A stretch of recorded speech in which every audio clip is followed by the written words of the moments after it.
Hello, I'm Denise Renner, and I want to read you my June teaching letter. But before I start, I want to give you an amazing testimony.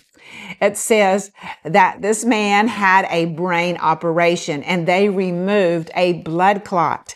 In the morning, the doctor came and was surprised that this man was talking, moving his arms and legs. The doctor said, 100% after such an operation, patients usually either don't walk or die. And you look great. And this man was giving glory to God for the prayers of the body of Christ for him. Isn't that wonderful? Dear friend, today I want to encourage and remind you that the devil has no power over us. If there's anything in your life causing worry, fear, or terrifying you, be assured that it has no power.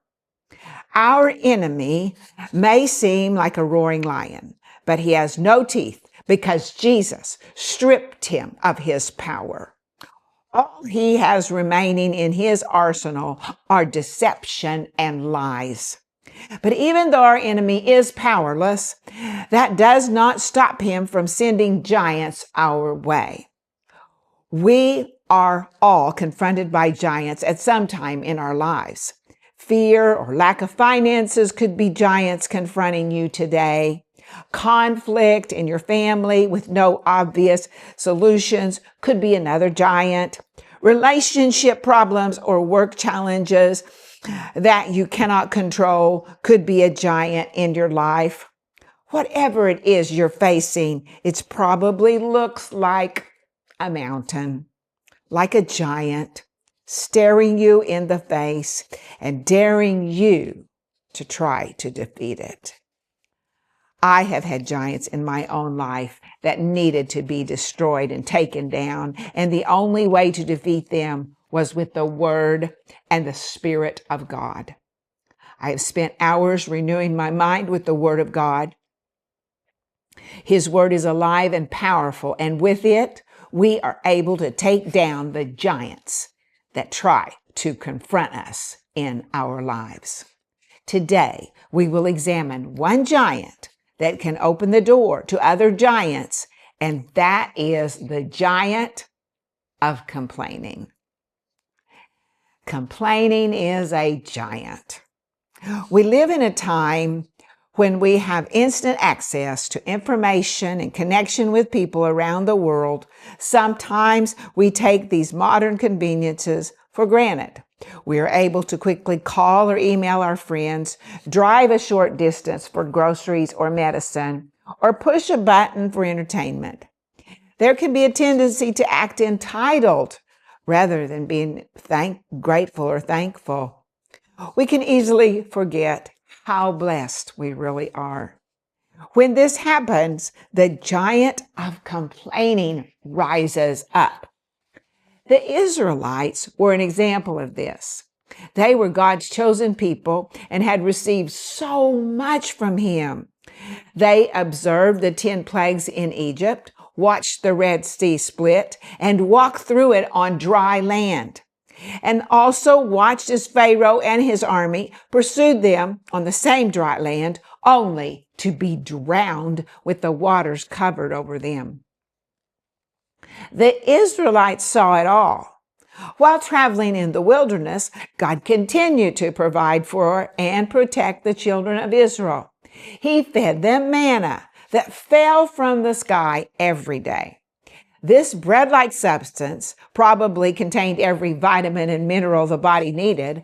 The Bible records the amount of manna they received. If we put it in modern terms, the children of Israel received 4,500 tons a day. Tons. That's 65,700,000 tons of manna in 40 years. The Israelites had such an abundance of manna, it would have been nearly impossible for them to consume it all. After a while, they started complaining. They no longer wanted manna. They were bored of it and were craving meat. So God gave them quail. And like the manna, he provided an abundance for them. At God's command, 90 million quail appeared.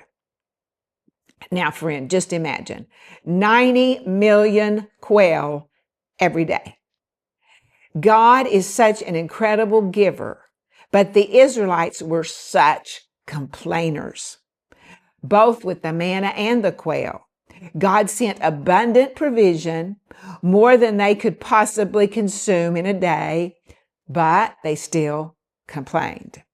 Because they had developed such a habit of complaining, when Caleb and Joshua returned from the promised land with a good report, the Israelites wouldn't listen.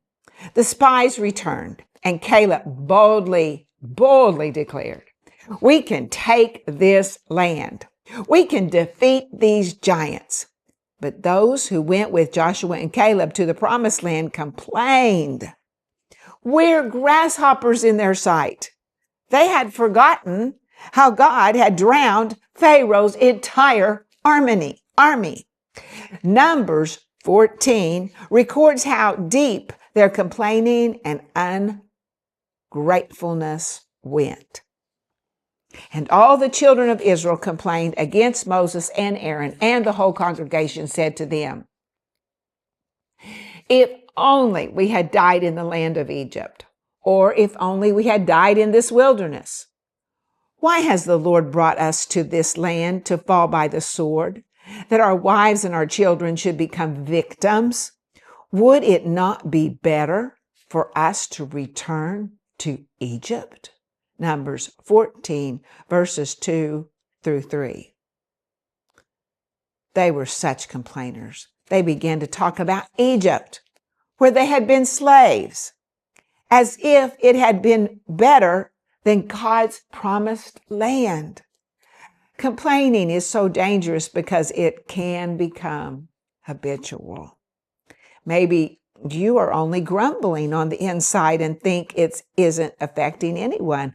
But if you get into the habit of complaining, grumbling, you will start believing a lie, and that your thinking is accurate. You will begin complaining more and more with your words and eventually become deceived by that complaining. Complaining has collateral damage. When we complain, we are not merely complaining against our situation.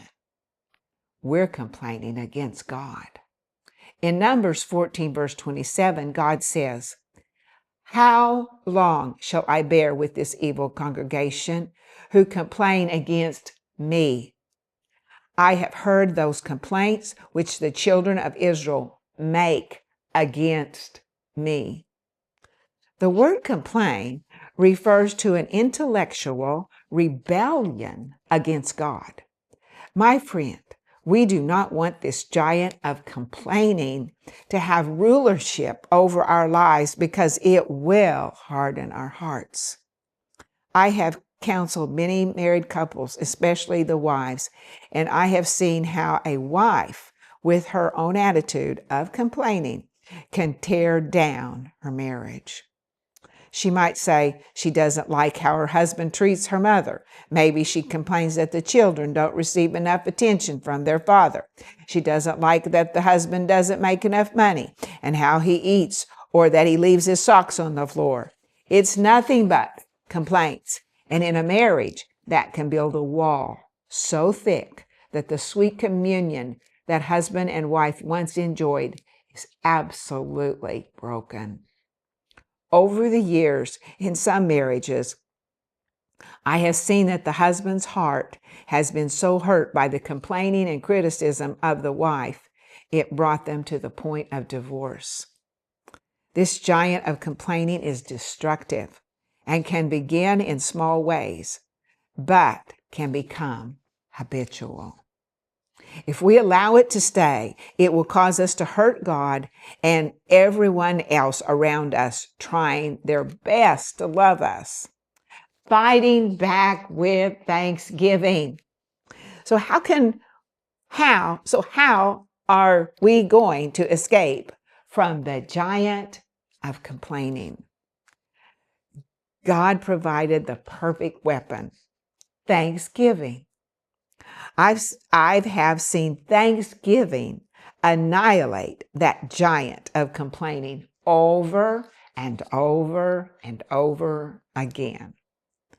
The answer to eliminating complaining in your life is to start being thankful. At the time Paul wrote the letter to the Philippians, he was in a horrible prison. Historians record that he was being held beneath the palace. Sewage from the palace entered into the room where Paul and other prisoners were being held. In these inhumane conditions, Paul wrote the book of Philippians. Paul's letter to the Philippians began with a typical greeting in chapter 1, but in verse 3, Paul proclaimed, "I thank my God upon every remembrance of you." How incredible is that statement?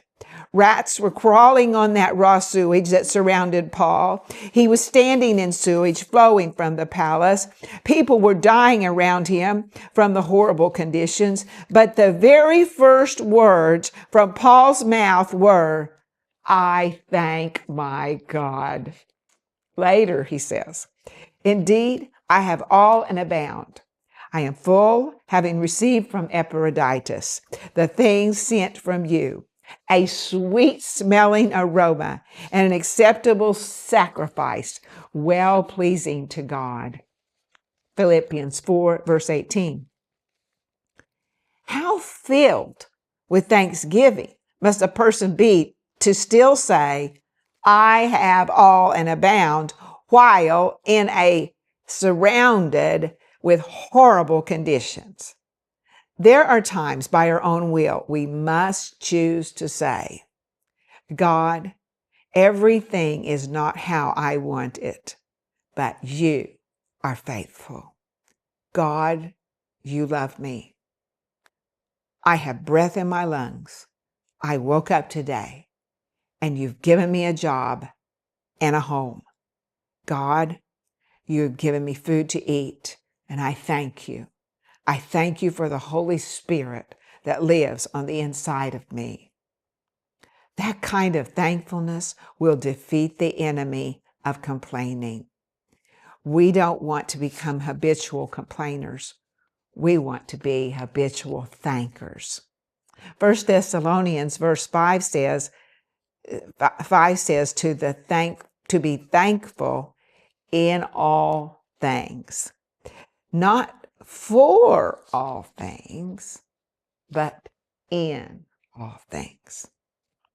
I heard a story of a missionary who had given his life to bring the gospel message to the people in other countries.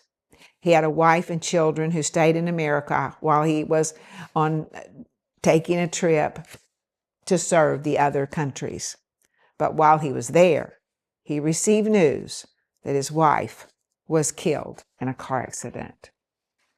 He returned to America and arranged the funeral and everything he needed to do.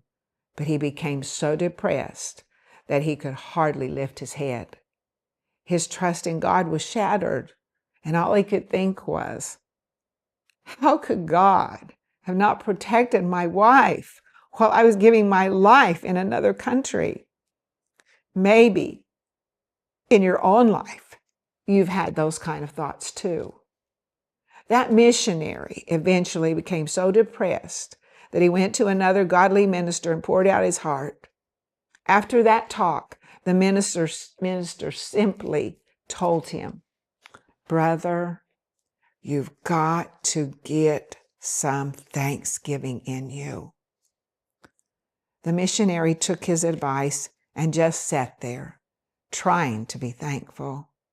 He said it took 2 hours before he could get one tiny word of thanksgiving out of his mouth. He had such a difficult time starting, but once he did, he said it was like an untapped river of thankfulness on the inside of his spirit that flooded out of him. Through that thanksgiving, the depression he had been under was absolutely lifted off of him.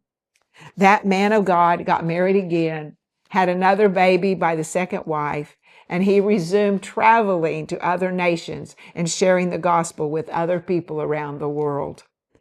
This man died as a great example and a victor in the faith.